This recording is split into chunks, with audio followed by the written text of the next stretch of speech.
Hello everyone. Today we are going to discussing about another synthesis that is acyclovir. Acyclovir की हम बात करेंगे, उससे पहले हम इसको थोड़ा सा जनरली चीज़ समझते हैं। जो एसाइक्लोविर हमारी ड्रग है ये नॉन रेट्रोवायरल में आती है। नॉन रेट्रोवायरल एजेंट्स में भी बेसिकली हार्पेस सिम्प्लेक्स वायरस की के अंदर आती है ये ड्रग। अब जो नॉन रेट्रोवायरस हैं, अब ये वायरस ऐसे वायरस होते हैं जो कि जिनका जेनेटिक मटेरियल जो होगा वो डीएनए कंटेन करके रखेंगे, और जो रेट्रोवायरस होते हैं उनका जो जेनेटिक मटेरियल है वो आरएनए होगा। मीन्स आइदर आरएनए और आइदर डीएनए, दोनों में से एक कंटेन करके रखेगा। कोई भी एक वायरस दोनों चीज़ें एक साथ कंटेन करके नहीं रख सकते। तो हम एसाइक्लोविर है, ये हमारी ड्रग है। इसको हम, ये नेचुरली अकरिंग नहीं है तो इसलिए हमने इसके इंट्रोडक्शन में लिखा हुआ है जो एसाइक्लोविर है is a synthetic. Synthetic means इसको हम केमिकली सिंथेसाइज करवा रहे हैं लेबोरेटरी में, तो ये सिंथेटिक है। ये प्यूरिन न्यूक्लियोटाइड है। अब जो न्यूक्लियोटाइड है, ये न्यूक्लियोटाइड होता है डीएनए और आरएनए की स्ट्रक्चरल यूनिट या फिर building blocks of DNA and RNA होती है न्यूक्लियोटाइड।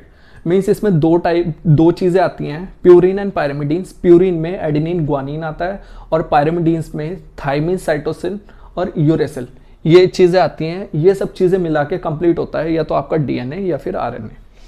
अब हमने इसको लिखा हुआ है कि जो प्यूरिन न्यूक्लियोटाइड मीन्स एडेनिन और ग्वानिन की बात चल रही है। अब इसमें आगे हमने इसमें मेंशन कर दिया है ये ग्वानिन का एसाइक्लिक एनालॉग है। जो हमारी एसाइक्लोविर ड्रग है वो प्यूरिन न्यूक्लियोटाइड में भी बेसिकली ग्वानिन का एसाइक्लिक एनालॉग है। ये चीज़ें हमने यहाँ जस्टिफाई कर दी हैं, उसको मैं आपको स्ट्रक्चर में समझाऊंगा। आपको ये प्यूरिन में भी ग्वानिन का एनालॉग कैसे है और एसाइक्लिक कैसे है।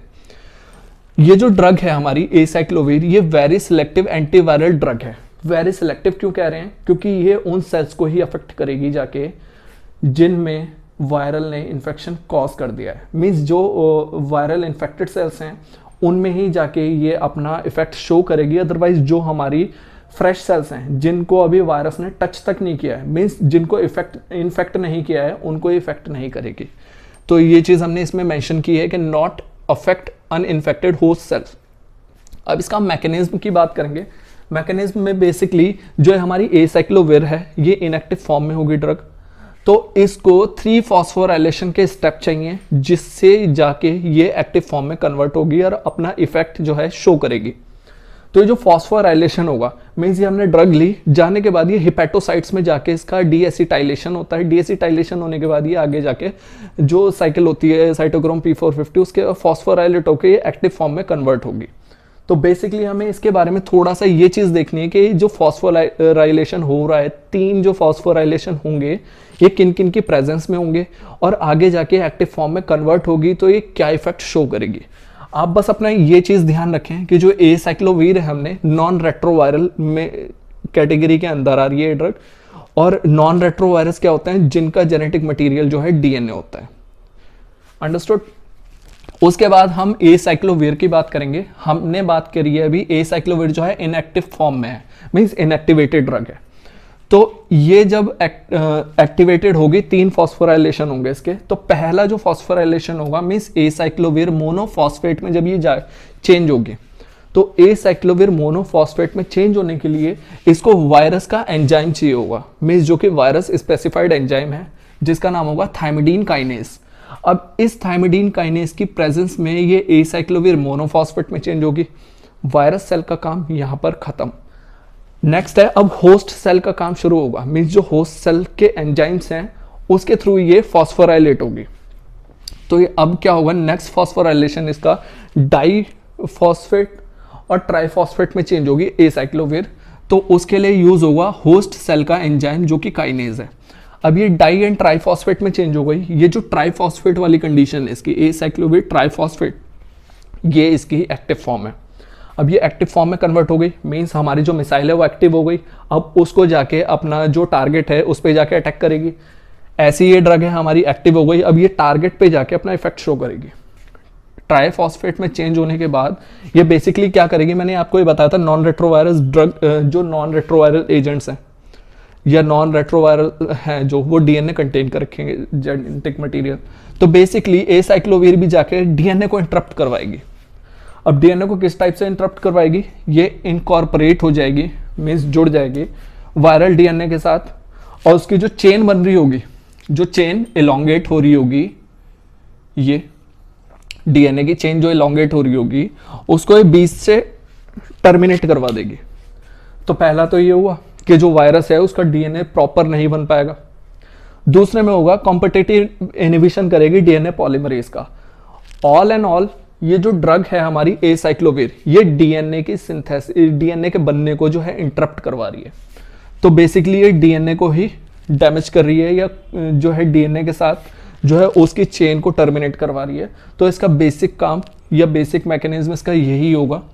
तो इसका मैकेनिज्म की बात कर ली अब हमने, अब हम स्ट्रक्चर की बात करेंगे। अब हमने स्ट्रक्चर जो है यहाँ पर दो बनाई हुई है। जो स्ट्रक्चर है इसकी, एक तो एक कीटो फॉर्म में है और एक ये इनॉल फॉर्म में है। दोनों ही जो है एसाइक्लोविर हैं। एसाइक्लोविर हैं। कीटो फॉर्म जो होगी, अगर ये ऑक्सीजन इस पे पोजीशन पे लगा हुआ है तो ये कीटो फॉर्म होगी, और अगर ये हाइड्रोजन इस ऑक्सीजन के साथ चला गया है और यहाँ हाइड्रोक्सी ग्रुप में चेंज हो गया है तो ये इनॉल फॉर्म हो जाएगी। अब हमने यहाँ बात करी थी ग्वानिन एसाइक्लिक एनालॉग है। तो ग्वानिन, ये इतनी स्ट्रक्चर जो है ग्वानिन के सिमिलर है और एसाइक्लिक चेन जुड़ी हुई है इसके साथ, तो इसलिए ग्वानिन स्ट्रक्चर एनालॉग हो गए। दोनों स्ट्रक्चर इसकी मेंशन होंगी बुक में, ये वाली भी और ये वाली भी। बेसिकली ये वाली जो है ज़्यादा कंसिडर की जाती है। ये दोनों स्ट्रक्चर इसलिए बनती रहती हैं क्योंकि ये अपने आप को रीअरेंज करता रहता है। रीअरेंज करने की वजह से ये वाला H कभी इस पोजीशन पे चला जाएगा तो एक इनॉल फॉर्म हो जाएगी, और यही वाला H इस नाइट्रोजन के साथ आ जाएगा तो यही वाली कीटो फॉर्म हो जाएगी। तो ये इसकी स्ट्रक्चर हुई है। अब हम इसकी सिंथेसिस की बात करेंगे। तो सिंथेसिस में बेसिकली हमारा जो इनिशियल मटेरियल होगा वो होगा 2 अमीनो 1H प्यूरिन 6 ऑन। ये हमारा जो है इनिशियल मटेरियल होगा। आगे हम इसको रिएक्ट करवाएंगे 2 क्लोरोमिथॉक्सी इथाइल बेंजोएट के साथ। अब इनके नाम देखते हैं, इनके नाम जस्टिफाई करते हैं यहीं पर। तो इनकी नंबरिंग करेंगे तो इस पोजीशन से स्टार्ट होगी 1 2 3 4 5 6 7 8 और ये 9। अब इसकी बात करेंगे, ये हमारा फंक्शनल ग्रुप जुड़ा हुआ है इससे, तो ये पहला कार्बन, ये दूसरा कार्बन। ठीक है, ये हमने नंबरिंग कर ली। अब इसके नाम देखेंगे हम। 2 अमीनो, हमारा सेकंड कार्बन से ये वाला अमीन ग्रुप जुड़ा हुआ है, तो 2 अमीनो 1H प्यूरिन। ये प्यूरिन न्यूक्लियस है और फर्स्ट पोजीशन पे ये H लगा हुआ है इस नाइट्रोजन के साथ, तो 1H प्यूरिन 6 पोजीशन पे, ये वाली 6 पोजीशन पे ऑन, ऑक्सीजन ग्रुप लगा हुआ है इसलिए इसको ऑन बोला है। 6 on means 2 amino 1H purine 6 on. ये हमारा इनिशियल मटेरियल का नाम कंप्लीट हुआ है। जो हमारा दूसरा मटेरियल है उसका हम नाम करेंगे 2 क्लोरोमिथॉक्सी 1, पहला कार्बन 1 2, सेकेंड कार्बन है तो 2 क्लोरीन ग्रुप लगा हुआ है, क्लोरोमिथॉक्सी OCH2 मिथॉक्सी ग्रुप लगा हुआ है, तो 2 क्लोरोमिथॉक्सी। ये यहाँ तक हमारा नाम जस्टिफाई हुआ।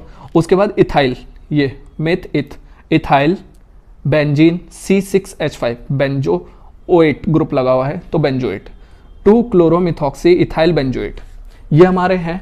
अब इनको हम रिएक्ट करवाएंगे इन द प्रेजेंस ऑफ एक कैटलिस्ट होगा जिसका नाम है ट्राई इथाइल अमीन C2H5 का होल थ्राइज N। इसके प्रेजेंस में हम इनको रिएक्ट करवाएंगे तो हम ये जो क्लोरीन ग्रुप है, ये क्लोरीन ग्रुप इस H के साथ चला जाएगा, ये इस H के साथ चला जाएगा और HCl की फॉर्म में बाहर हो जाएगा, और ये जो चेन है एज इट इज इससे जाके ज्वाइन हो जाएगी। अब यहाँ पर एक क्वेश्चन ये है कि जो HCl है, ये वाला HCl है, ये इस H के साथ ही क्यों गया? ये जो अमीन ग्रुप का H है इसके साथ जाके ज्वाइन क्यों नहीं हुआ, या फिर इस H के साथ जाके ज्वाइन क्यों नहीं हुआ?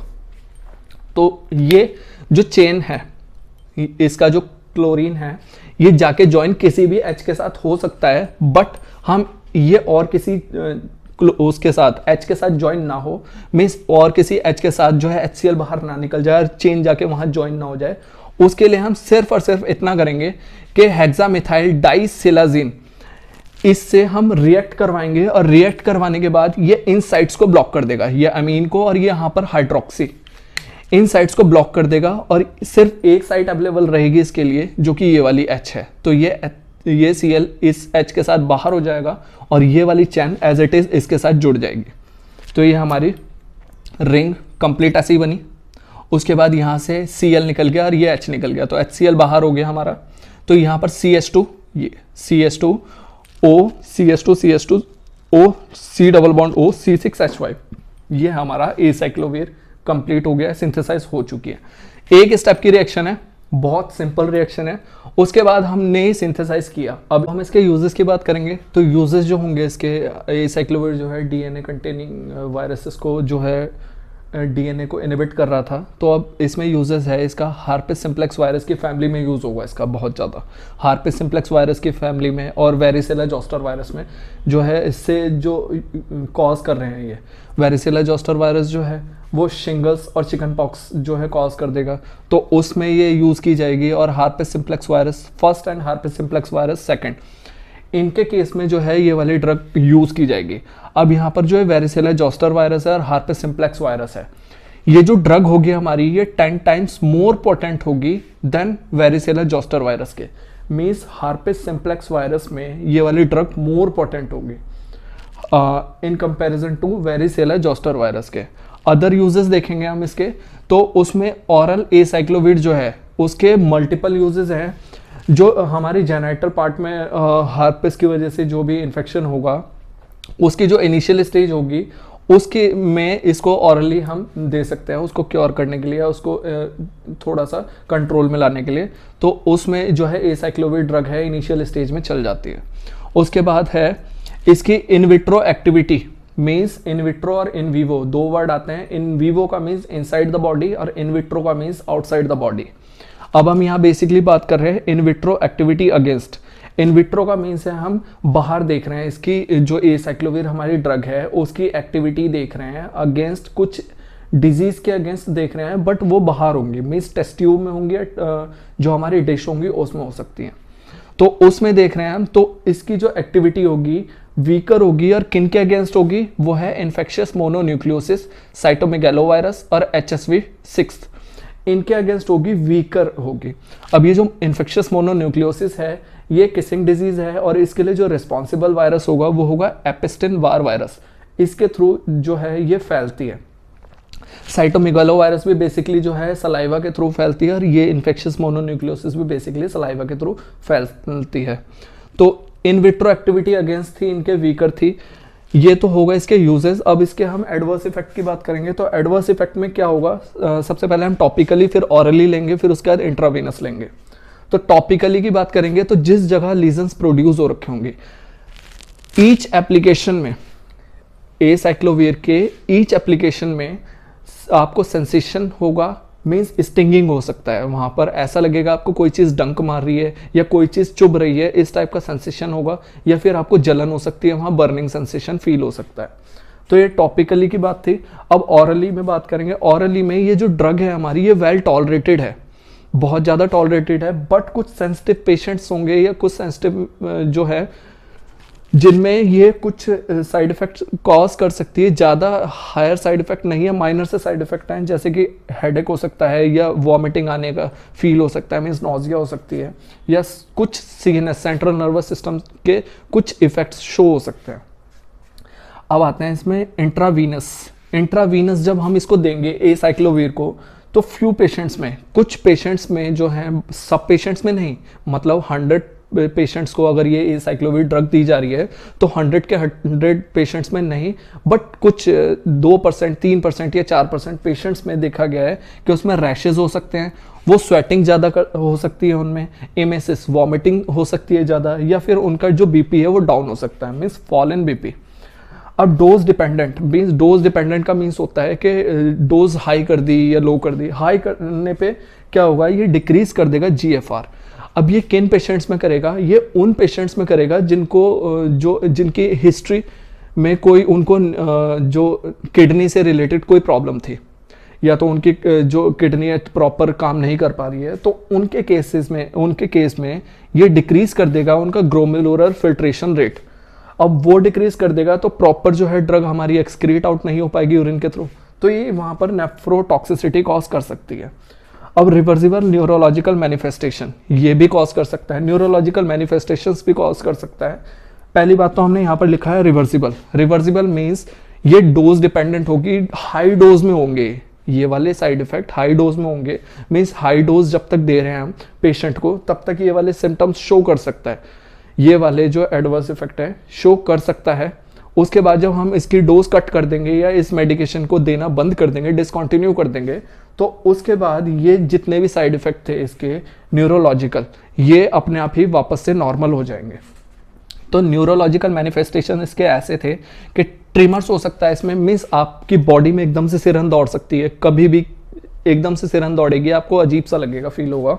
लेथार्जी हो सकता है, मीन्स कोई भी काम नहीं करने का मन, वीकनेस सी फील हो रही है, किसी भी काम को करने का मन नहीं हो रहा, तो ऐसी चीज़ें हो सकती है। डिसओरिएंटेशन, कोई भी आप काम कर रहे हैं, चल रहे हैं, कोई भी चीज़ उठा रहे हैं, उसमें आपको जो जगह है, मीन्स एक प्रॉपर साइड जो है निर्धारित नहीं कर पा रहे हैं आप, ऐसा फील हो सकता है। हेलुसिनेशंस, आपको किसी भी चीज़ का डर लग सकता है, मीन्स कोई भी चीज़ हो रही हो, आपको अजीब सा फील हो रहा हो, एकदम से आप जो है बहुत ज़्यादा ही एकदम से बोलते हैं ना कि जैसे कि आप बहुत चौकन्ने हो गए, कोई भी चीज़ आपके साथ किसी भी टाइम हो सकती है, तो इस टाइप का फील हो सकता है। तो ये बेसिकली न्यूरोलॉजिकल मैनिफेस्टेशंस थे, ये भी कुछ पेशेंट्स में आते हैं। इसके जो एसाइक्लोविर है वो बहुत ही वेल टॉलरेटेड ड्रग है, ज़्यादा इसके एडवर्स इफेक्ट देखने को नहीं मिलते। तो now that's all for today. अगर आपको वीडियो अच्छी लगी हो तो उसको लाइक करें, शेयर करें, चैनल को सब्सक्राइब करें और बेल आइकन जरूर प्रेस कर दें, जिससे आने वाली वीडियोस के आपको नोटिफिकेशन टाइम टू टाइम मिल जाएंगे। Thank you.